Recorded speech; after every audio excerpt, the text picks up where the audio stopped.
February the 12th, 2009. Just outside Buffalo, New York.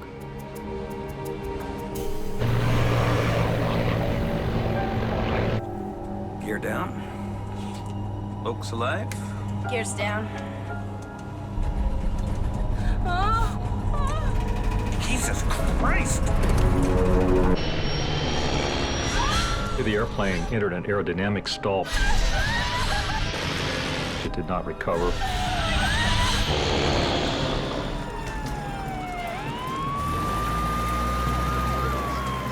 It was one of the grisliest, nastiest scenes that I think I've seen.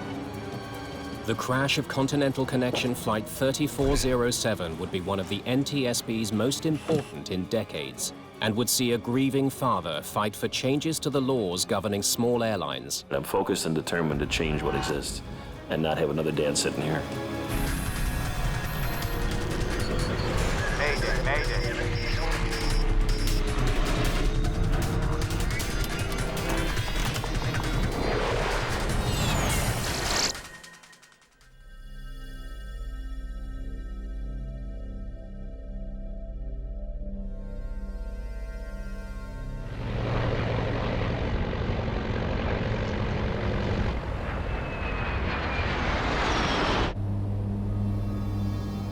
Continental Connection Flight 3407, operated by Colgan Air, is en route from Newark, New Jersey to Buffalo, New York. It's been a busy flight for Captain Marvin Renslow. He's providing guidance to a new first officer, Rebecca Shaw, a former flight instructor from Seattle. Bless you. Shaw's only been with the airline for just over a year. She must decide if she now wants to become a captain. I don't know what I want to do with the upgrade. It depends where I'm based. Well, think of it this way. If you stayed on the queue, obviously you're not making the captain rate. Right. But you may have a better quality of life with regards to buying a house, having a schedule. Shaw trained to be a first officer on the plane they're flying now. A Canadian-made Bombardier Q400. It's a twin-engine turboprop, popular with regional airlines. The 45 passengers have had a long night. Their plane was held up for 2 hours at Newark, a delay considerably longer than their journey. Flight 3407 is heading northwest over upstate New York. The trip is only 53 minutes.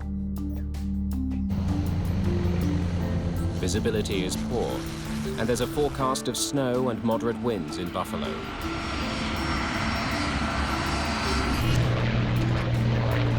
Just some water, please. Elise Kausner is a student at Florida Coastal School of Law in Jacksonville. She's on her way to visit her family in Buffalo. She had 5 nieces and nephews at the time, and they had a love luncheon at the kids' school, a couple of the nephews, and they both wanted Aunt Ellie to be their guest. Any excuse to come home, she came home. She talked to all of us from Newark. Hey. And she called us from the lounge. Yeah, it's been over 2 hours. She was PO'd because of the delay. Folks from the flight deck, your first officer speaking. It looks like at this time we're about 10, maybe 15 minutes outside of Buffalo. Weather in Buffalo is pretty foggy. Snowing a little bit there. I'd like to make sure everyone remains in their seats so the flight attendants can prepare the cabin for arrival. Thank you. Colgan 3407, descend and maintain 2,300. Okay, down to 2,300. Colgan 3407. Let's do a descent checklist, please. We can do the approach checklist along with it. Sure. Bug set. Set. GPWS landing flaps selected 15 degrees. The pilots go through a list of settings for the plane to continue its landing approach. Transfer off. Yep. Passengers can already glimpse the lights of Buffalo's suburbs. Clarence Center is on the approach path for aircraft landing at Buffalo's airport.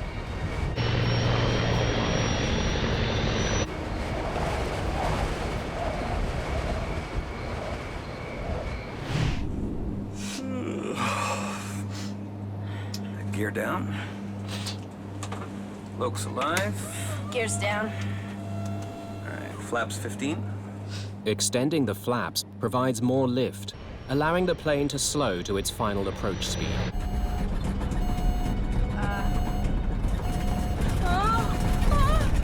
Jesus Christ! Suddenly, the control column starts to shake. The Q400 is slipping out of control.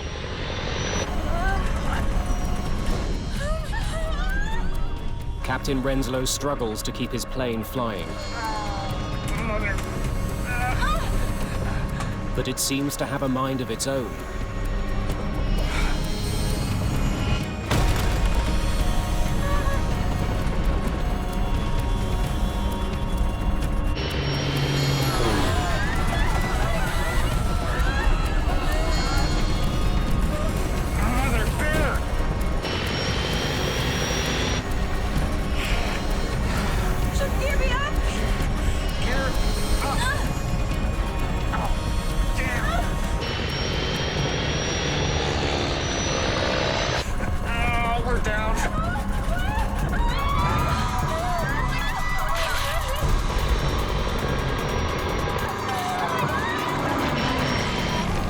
The plane crashes into a house at 6038 Long Street.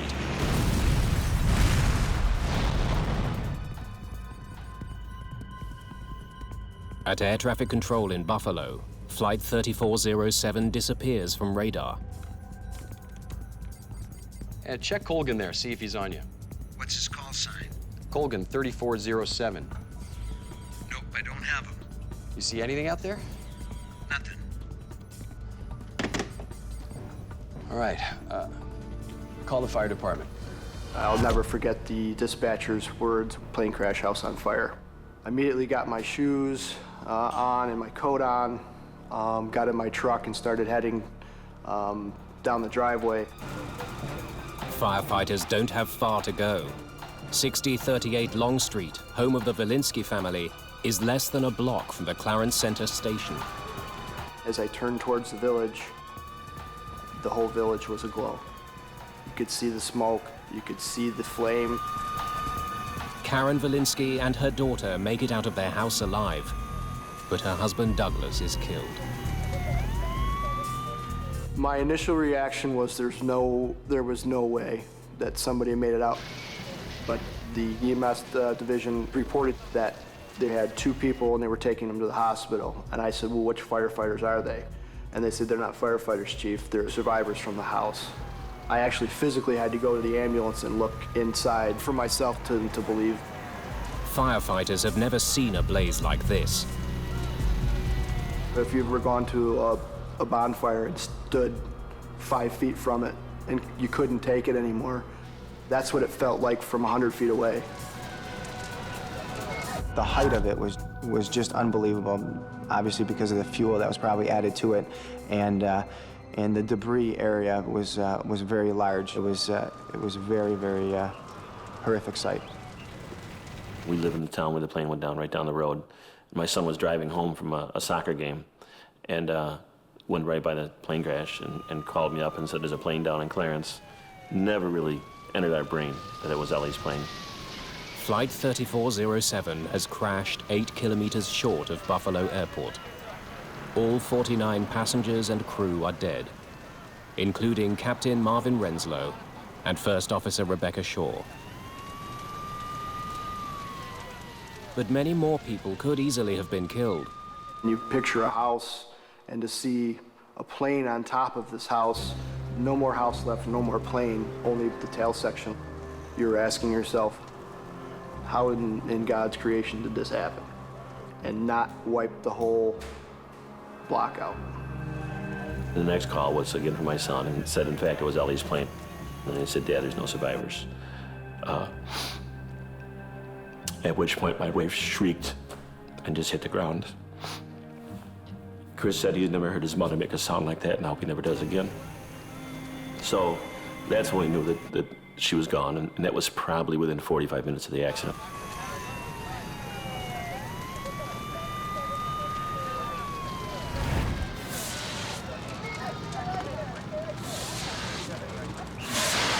The scene in the morning is one of utter devastation. Clint Crookshanks from the NTSB. Can I start poking around? Clint Crookshanks is one of the first investigators on the case. When we arrived on scene, there was a fire still burning. It turns out it was from a gas line that had been broken in the house. The fireman would put the fire out and it would reignite every couple of minutes. It was one of the grisliest, nastiest scenes that I think I've seen. Flight 3407 may have been a small plane, but it's the worst crash in the US in more than 7 years. It will become one of the NTSB's most important investigations.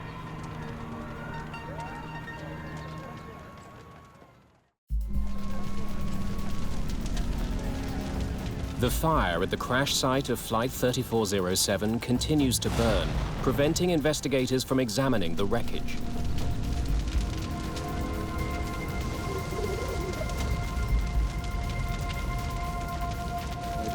That's where I think the box. The airplane had crashed into a house, and then it had burned all night long, so all the debris was basically in the house.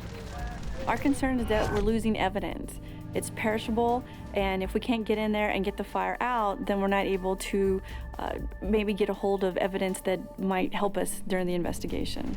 Clint Crookshanks urgently needs to recover the black box flight recorders, which could contain valuable clues about the accident.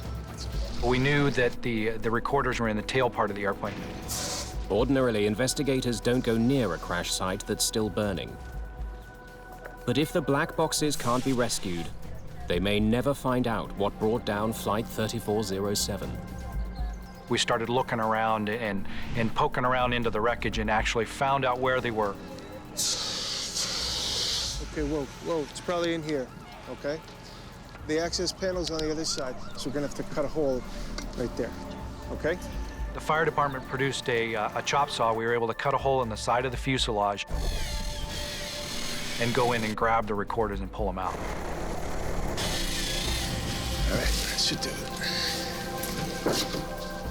To the immense relief of all, the recorders are undamaged. Once we took the recorders out of the airplane, we put them on the jet and they were flown back to Washington, D.C. to our headquarters.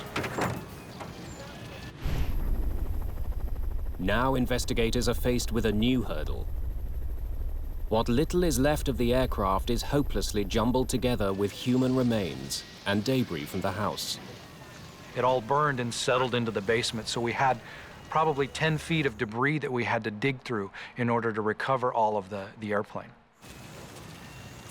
Authorities wonder how they can salvage any useful evidence from this chaos. They get invaluable assistance from an unusual source. A group of students learning to process crime scenes is enlisted to separate human remains from the rest of the debris.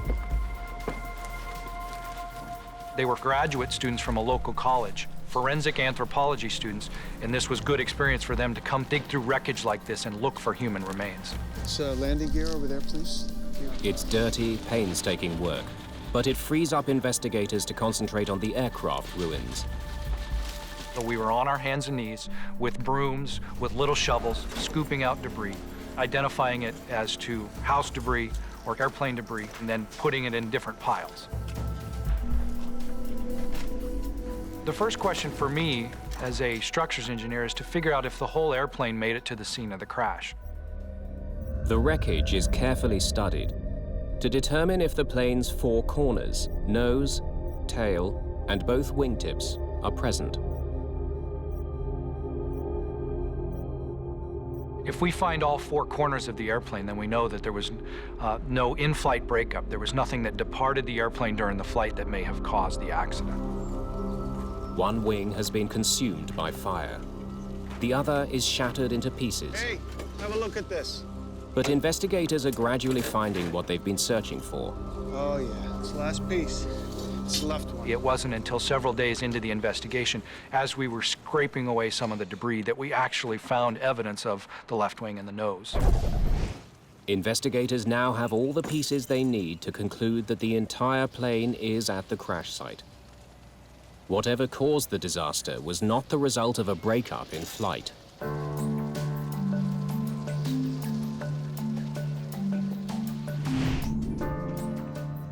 The tragedy of Flight 3407 is under intense scrutiny at the NTSB offices in Washington. Officials there try to determine if some kind of malfunction caused the crash. On this particular accident, we knew it was a landing accident, so we wanted to check the aircraft's performance, and then also we checked for flight control continuity. Much of this responsibility falls to Scott Warren. My role in the investigation was to be the systems group chairman for the safety board, so I was in charge of looking at all of the aircraft systems. Warren analyzes the aircraft's cockpit voice recorder, or CVR, to determine if there were any indications of a problem in the cockpit. Attendants can prepare the cabin for arrival. Thank you. Is that ice on the windshield?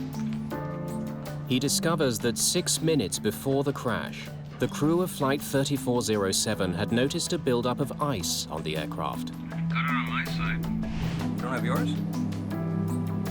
Oh, yeah. Oh, it's lots of ice. Ice can be a deadly threat to any airplane. If an aircraft has ice on it, it will have more drag on it, so it'll require more power to maintain a given airspeed. Oh, yeah. It's the most I've seen on the leading edges in a long time. Until a year ago, Rebecca Shaw had no experience with ice on an aircraft. I'd never seen icing conditions. Never de-iced. Never experienced any of that. When ice accretes on a wing, it adds weight to the airplane, but most importantly, it changes the shape of the wing. And of course, it's the shape, the curved shape of the wing that actually creates the lift. So by changing the lift characteristics of the airplane, it makes it less able to fly. You know, I'd have freaked out. Like, I'd have seen this much ice and thought, Oh my gosh, we were gonna crash. Observing that there was ice on the airplane was an important thing to do. But then it would be important to turn around and verify that your anti-ice and de-ice equipment was on, and there was no indication on the voice recorder that they actually rechecked. Flaps 15. The CVR reveals that only minutes after the crew detected ice, a device called the stick shaker went off. It was a warning that the plane was about to stall, literally to fall out of the sky. Shortly afterwards, the aircraft did precisely that.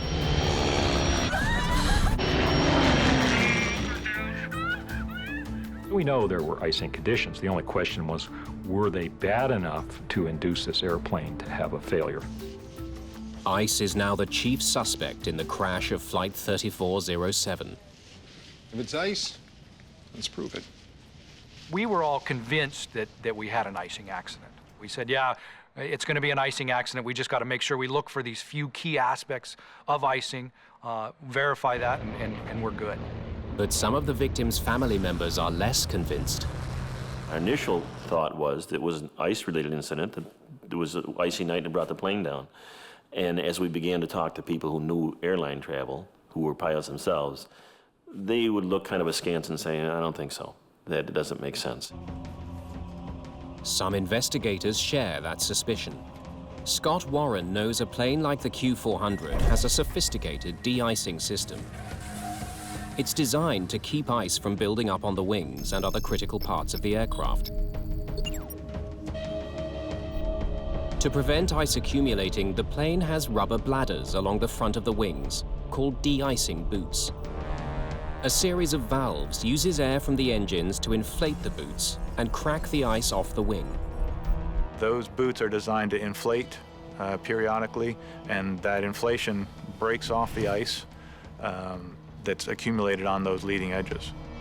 Warren now wonders if the crew of Flight 3407 actually turned on their de-icing equipment. He studies data from the plane's other black box, its flight data recorder, or FDR.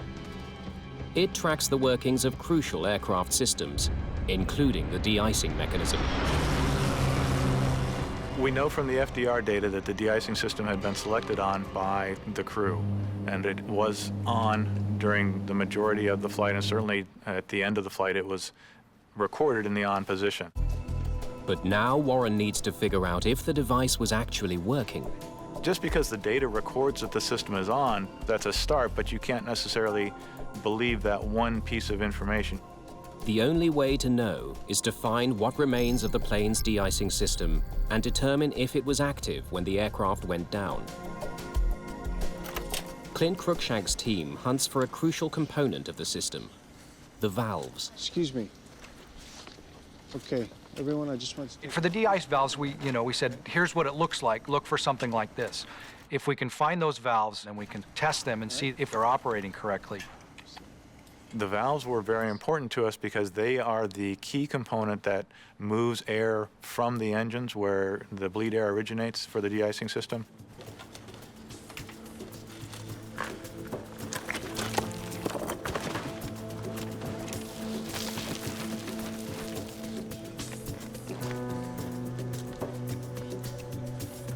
Okay, good. 5 more to go.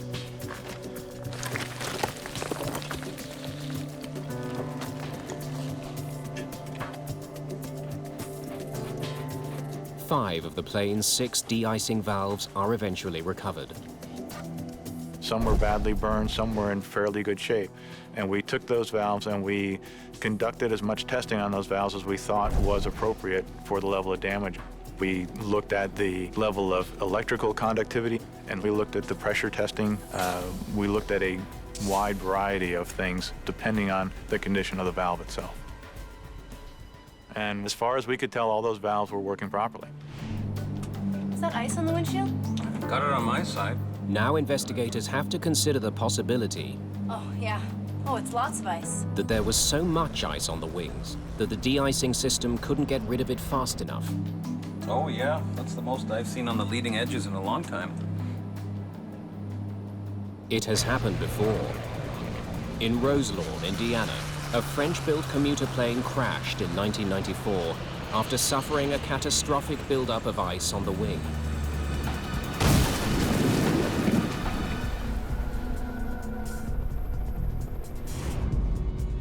By analyzing how much power was needed for the plane to maintain its airspeed, investigators reach a surprising conclusion. Basically, the aircraft was flying as if it had a relatively small amount of ice on it, but a very manageable amount of ice. Looks normal. It was not overloaded, it was not excessive. If ice didn't bring down the plane, something else must have caused it to stall. Warren studies the Q400's operating manual to learn the plane's stall speed, the velocity at which it can no longer generate enough lift to stay in the air. He discovers that in the conditions Flight 3407 was flying through, it's roughly 111 knots. He now compares the plane's stall speed with its actual airspeed just before the stall warning went off. 131 knots, well above the danger zone. Flaps 15. When the stick shaker went off, Jesus Christ! they were not necessarily at the edge of a stall. They were still 20 knots or so away from the stall. This new revelation deepens the mystery of Flight 3407. If it wasn't stalling, why did it fall out of the sky? Investigators turned their attention to the critical seconds before Flight 3407 went out of control. They look for clues that could explain why the stall warning went off when the aircraft was flying well within its safety margins. They discover that this plane has a unique feature known as a reference speed switch. It governs the sensitivity of the plane's stall warning. Very few airplanes, in my experience, have such a switch. This airplane is the only one I know of that has an actual switch on the overhead panel. It was designed by the manufacturer to be an extra safety feature. Some kind of variable ref speed? Pilots are supposed to turn on the reference speed switch when they're going to be flying through icing conditions. And we'll probably be picking up some ice. When in the increase position, it reminds pilots to fly faster to counteract any drag effect ice will have on the aircraft. When you are in icing conditions and ice does accrue on the wing, it can cause the stall speed to go up And so this ref speed switch correspondingly causes the warning to come on sooner or at a higher speed. What that switch does is it basically changes the trigger settings for the stick shaker. So we had to ask the manufacturer, how does this switch work? And what we found was it was part of the system's description that the crews got when they went through training, but they didn't get a lot of training on how to handle that switch. It seemed like it was too simple to worry about. Investigators need to know if the crew of Flight 3407 had turned on the reference speed switch, triggering the stick shaker at a faster than normal speed. The flight data recorder doesn't show whether the switch was on. Investigators must find another way of determining its position at the time of the accident.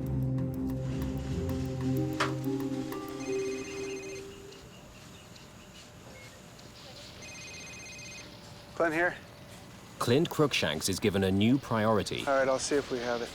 Recover the ice protection panel from the Q400's cockpit, where the reference speed switch is housed. Since the panel was in the cockpit, finding it is a challenge. Most of the front end of the airplane was consumed by fire, and so we didn't find anything except for little balls of molten aluminum, little wire bundles, and a lot of ash. But after an extensive search, Cruikshanks discovers that the ice protection panel is one of the few pieces of the cockpit that survived. Bingo. However, the knobs and switches are barely recognizable. Cruikshanks examines the charred panel to check the position of the reference speed switch. It was set to activate stall warnings at higher than normal speeds. We did find the ref speed switch in the wreckage, and it was in the increased position. This discovery only raises more questions. We'll probably be picking up some ice. The cockpit voice recorder indicates that as Renslow was beginning his descent into Buffalo, he commanded his plane to fly at the normal approach speed. Gear down. But what's strange is that with his reference speed switch on, he actually should have been flying faster, as this is what the switch would remind him to do. So why wasn't he? The plane's computer warned the crew to fly faster, according to the settings they had configured, by displaying a set of red bars on the airspeed indicator. But you may have a better quality of life with regards to... These bars are meant to warn the pilots that a stick shaker activation is imminent. Whenever it's right. If you're looking at the airspeed indicator, you should be aware that you're getting slow, and the stall warning may come on. Jesus Christ! It seems Renslow and Shaw were caught off guard. Still, they could have easily corrected the situation. Once the stick shaker activated, they could have turned the switch off, or they could have put the nose down and increased their airspeed. It's clear to investigators that Flight 3407 wasn't in danger of stalling when the stick shaker went off. So now they need to know exactly what happened after the stall warning was activated. An animated simulation of the crash is constructed, based on information from the flight recorders. Watch what happens just after the stick shaker goes off. It illustrates that just after the stick shaker was triggered, the plane suddenly pulled up. This action dramatically slowed the aircraft, and at this point it did stall. Essentially, the airplane entered an aerodynamic stall from which it did not recover. It pitched over and hit the ground. Investigators are dumbfounded. Flight 3407 wasn't stalling when the stick shaker went off, but a few seconds later it was. The crew's every action during that brief time now demands careful scrutiny. What did they do? It's a puzzle. How could a trained flight crew take a plane that wasn't stalling and in the space of a few moments make it fall from the sky? Anytime you have an apparent stall for no apparent reason, that's a mystery. You would expect that no flight crew would stall an airliner. So the question is why? The focus of the investigation now switches from the plane to the crew, specifically on the moves they made during the critical seconds after the stall warning sounded. We wanted to see if the way they flew the airplane was the way they were trained, according to the standard operating procedures that are portrayed in their flight manuals. The flight data recorder retains information from more than 1,000 different aspects of the Q400's flight operations. From the airspeed and altitude to the position of the rudder pedals and throttles. It also records the movements of the most critical flight control, the control column. Pilots use the control column to change the position of the elevators and ailerons, which manage the direction of the plane. The flight data recorder stores information not just about the control column's position, but how much force is applied to it as well. The FDR records what the control positions were. It has sensors built into the control column, it has sensors built into the control wheel. What Scott Warren finds when analyzing the control column's position is stunning. In response to the stick shaker, Captain Renslow should have pushed the column forward to bring the nose down and gain speed. But for some reason, he did the exact opposite. We found that the crew, instead of pushing forward, which is the normal response to a stick shaker triggering, the crew was actually pulling back on the controls. This had the effect of pulling the nose up, causing the airspeed to drop and tipping the aircraft into an actual stall. Captain Renslow had apparently mishandled one of the most elemental piloting maneuvers: how to recover from a stall. Above everything, it requires gaining airspeed to get out of the red. The recovery procedure is fairly simple and straightforward. It requires pushing forward on the controls and adding full power. At any point in time, had the captain pushed forward on those flight controls, he had a reasonably good chance of recovering quickly. From everything we've gained, that stall was recoverable on a repeated number of levels on a repeated basis. There was no reason for that plane to go down.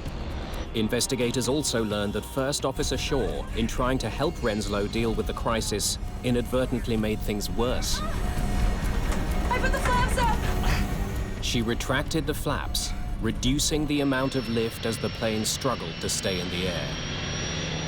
Had the first officer simply called out, "You're stalled," advanced the power, pushed the nose over, the airplane would have been able to recover. From a human point of view, it's sad to recognize that those sorts of things happened and the tragedy that came from that. It's concluded that Captain Renslow's failure to properly respond to the stall warning was the primary cause of the crash of Flight 3407. As the issue is now pilot error rather than mechanical failure, human performance investigator Evan Byrne is brought on board. His first question: why hadn't either Renslow or Shaw noticed that their airspeed was too low for the icy conditions? In this case, we can look back towards the fact that there were clear and conspicuous cues of the deteriorating airspeed that were not heeded by the captain. Byrne listens to the cockpit voice recording to try to understand what might have led to that oversight. Where you could be home with your husband to take care of and all that stuff. He learns that the crew had been talking throughout the flight. The conversation continued during the landing approach. It's a violation of a rule known as the Sterile cockpit, which bans non-essential conversation during critical phases of the flight. You're gonna be upgraded in 6 months. Blah, blah, blah. Quite simply, it prohibits conversations that aren't related to the operation of the flight. Let's do a descent checklist, please. We can do the approach checklist along with it. Yeah, sure. Bug set. Byrne also discovers that because of the cockpit banter, the crew performed critical checklists and briefings late. Off. Hydraulic pressure and quantity. Distracted, the crew probably didn't see the red bar indicating they were flying too slowly for the conditions the plane had been configured for. On. Approach checklist complete. Rock and roll. When crews deviate from standard operating procedures and perform checklists late or don't make the required callouts, they become more vulnerable to subtle mistakes that they may make inadvertently that could lead to startle and surprise or unanticipated events that they have to respond to. The evidence is unequivocal. The crew of Flight 3407 was badly distracted throughout the approach. Came in when we interviewed, and he said, yeah, you're gonna be upgraded in 6 months. They had forgotten a key setting they had made that required them to fly faster than normal. they had missed indications that they were flying too slow for icing conditions. Then Captain Renslow had reacted incorrectly to a stall warning, sealing the fate of the plane. Evan Byrne wonders, what could have caused a trained airline flight crew to have made such missteps? He finds a clue on the cockpit voice recording. Excuse me.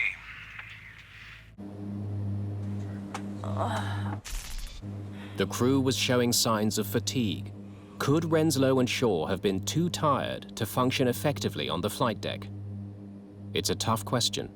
Answering it will require tracking their movements during the 72 hours leading up to the crash. It's basic gumshoe detective work in the investigation where we're trying to collect as many facts as we can. Byrne interviews the families of the pilots. Could I speak to Mrs. Renslow, please? He studies the pilots' mobile phone bills and records of text messages. He searches the airline's computer system to determine if and when the crew used it to check their schedules. He needs to track their every move. And what time did Rebecca leave the house? We're talking to colleagues or other pilots, check airmen, instructors, and we ask all those people about the pilots, about their recent activities. He learns that neither pilot actually lived anywhere near Newark, but could not afford to stay in hotels on their salaries. Captain Renslow was earning $60,000 annually at Colgan Air. First Officer Shaw was being paid less than $16,000 a year, substantially less than an average bus driver. As a result, both pilots had made long cross-country commutes to Newark. Captain Renslow from his home in Florida, and Rebecca Shaw from Seattle, Washington. In fact, Shaw had commuted all night from Seattle on a cargo flight that connected through Memphis. Captain Renslow had spent the night in the airline's crew lounge at Newark Airport, after having already worked 2 days. He was seen sleeping on a couch in the lounge. It was against company rules, but pilots who couldn't afford housing near the airport did it anyway. Records show that at 3:10 a.m. on the morning of the crash, Renslow was awake. He checked his work schedule on the airline's computer network.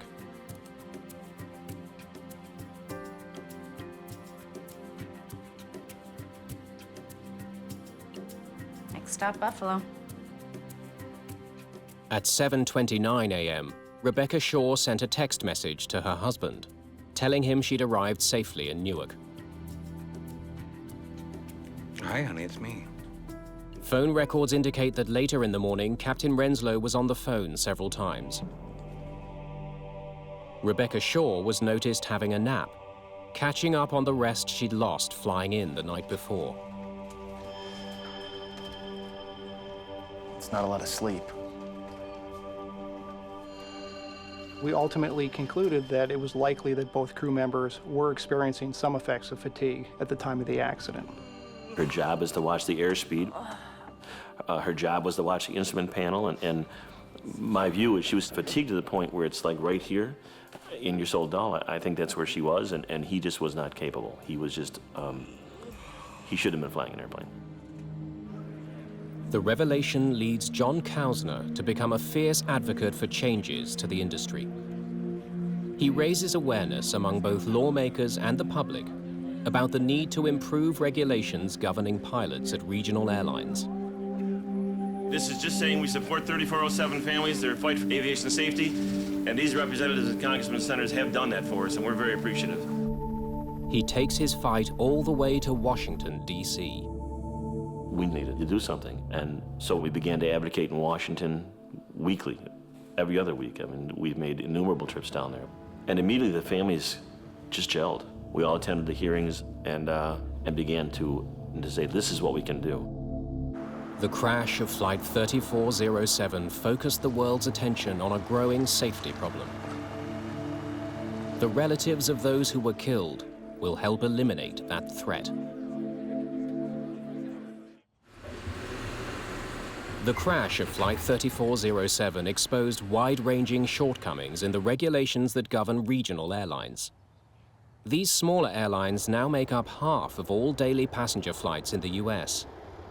Their pilots are generally younger, less experienced, earn less, and work long hours. Their levels of safety are way different from the majors. They have a much lower threshold in training, in ability, so in pay, obviously, so they can't attract a higher qualified pilot. There are pretty low wages, pretty difficult working conditions, and we don't seem to attract the same level of applicant that we used to. Some regional airlines get into a bind, and they have to hire the first people that meet the minimums. In the US, of the 7 fatal accidents involving passenger jets over the past 10 years, 5 have involved regional airlines.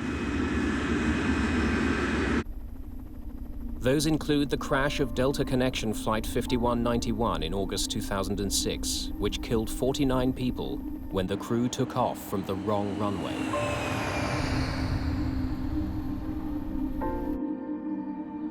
John Kausner's campaign to change laws governing pilots has paid off. We relied on your support. We needed your support. You nurtured us. We want to thank all of you from all of us. A year and a half after the crash, under pressure from Kausner and other victims' family members, the US Senate passed a bill which toughens training requirements and forces the FAA to draw up new rules on pilot fatigue. Studies into the problem of overtired pilots are already underway. At the University of Iowa, researchers are developing a system that could help pilots resist fatigue, stay engaged with the critical task of flying, and prevent future tragedies like that of Flight 3407. Thomas Schnell is a human factors engineer. We use a number of neurocognitive and physiological sensors that we apply on subjects, pilots that we invite for our studies.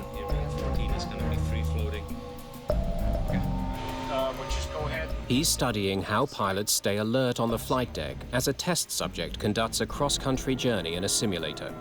Using sensors, he can determine how alert and engaged a pilot really is. The research could lead to the development of fatigue detectors on airplanes. We are trying to predict pilot state so that we can adjust something on the flight deck to prevent the problem from getting worse or starting in the first place.